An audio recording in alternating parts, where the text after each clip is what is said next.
Now I want to construct the graph point that corresponds to this point on the arc. So what I do is I count back. Okay, from here I've got 1, 2, third point back. Well, this point will therefore correspond to what? From this point we go back 1, 2, 3.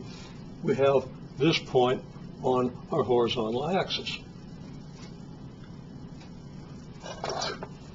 Now I've marked these points. I didn't want to force you to watch the whole process, but I marked an arc here, then I extended the compass, marked an arc out here and down here, and marked an arc here and down here. To get the perpendicular line, the perpendicular line through this point, the line perpendicular to the horizontal axis through this point. Again, the construction is imperfect. But it actually came out reasonably close.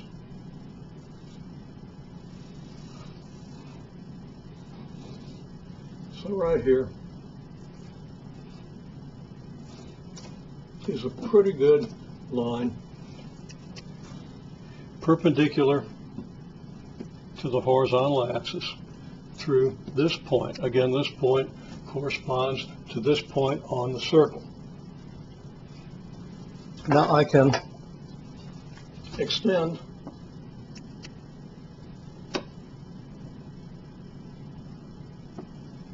this green line segment. It should go a little lower. Again, the thickness of the chalk causes some inaccuracy, but I'm going to say that this point, if constructed with complete precision, complete accuracy, will be on the graph of our unlabeled sine function, the unlabeled graph of our sine function. Now I can do the same thing for every one of these intersection points, and obviously I'm not going to stand here and do every one of these constructions for you, but we can start with this point, which of course will project back to the origin. And then we go each point in turn. We don't even count them, we just go each point in turn. Okay, this point we'll project over to a point here. It'll intersect a vertical line through this very first point that we marked, that I've kind of obscured with this X. So that we just do the same thing for every one of these points that we did from this point. And I'm going to sketch that in, but I'm not going to do that on screen, not going to make you watch me do that. And I'm not going to do actual constructions. I'm just going to indicate where these projection lines are and how we get the points.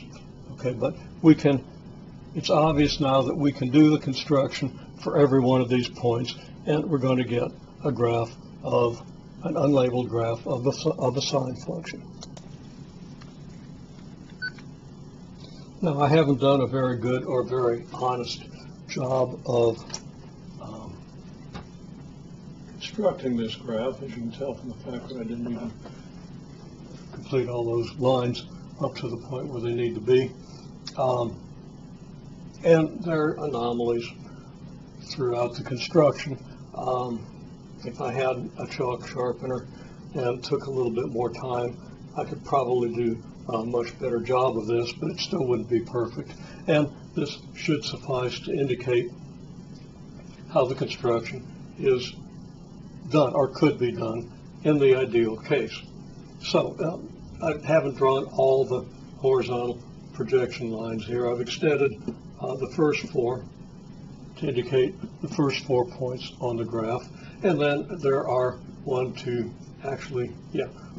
3, 4 more between here and here, and then 4 more between here and here, and then so forth. I also wasn't real careful about keeping these lines perpendicular to my horizontal axis, so there are anomalies throughout the picture. However, we get the idea of how all these points would be constructed. And I haven't marked all the points. They get bunched together pretty closely up here. Okay, well, that completes the construction for the first quadrant. Now, how would we continue if we wanted to continue the graph into the points representing the second, third, and fourth quadrants?